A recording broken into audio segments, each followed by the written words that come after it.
Granpuff. Once upon a time, 3 little engines lived in their own little shed on their own little railway. Duke was brown, Falcon blue, and Stuart green. Duke was the oldest. He had been the first engine on the line and named after the Duke of Sodor. He was proud of this and wanted everything just so. Whenever the others did anything they shouldn't, he would say, "That would never suit his grace." Other engines came and went, but Duke outlasted them all. Stuart and Falcon used to call him Granpuff. Duke was fond of them and tried to keep them in order. They were fond of him too, as he was so wise and kind, but they did get tired of hearing about his grace.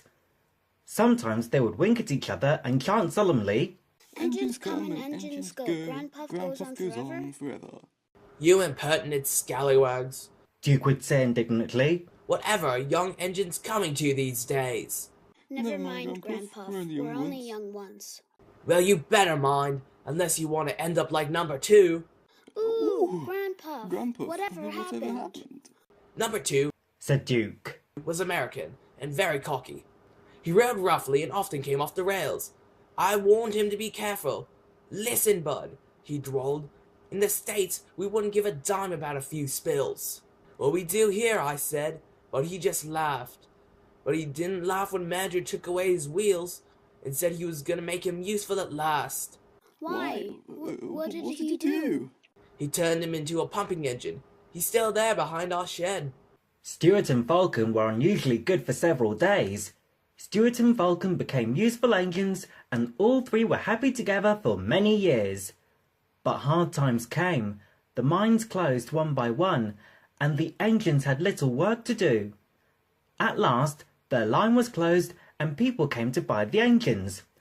"We'll take Stuart and Falcon," they said. But no one wanted Duke. They thought him too old. "Cheer up, Granpuff. Called Stuart as they went away. We'll find a nice railway, and then you can come and keep us in order."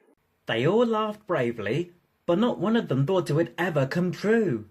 Duke's driver and fireman oiled and greased him. They sheeted him snugly and said goodbye. They had to go away and find work. Duke was alone, locked up in the shed. "Where's his grace?" he wondered. "It's not like him to forget me." But his grace had been killed in the war, and the new Duke, a boy, hadn't heard of his little engine. "Oh well," said Duke to himself. "I'll go to sleep. It will help me to pass the time." Years passed.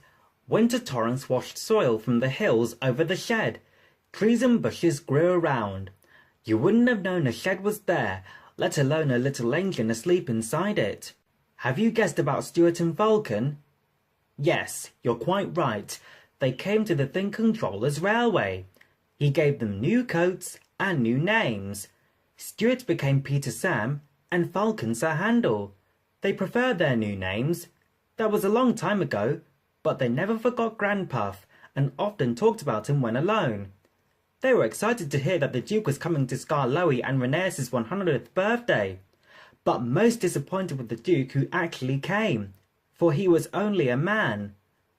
But we must say no more, or we'll spoil the next story.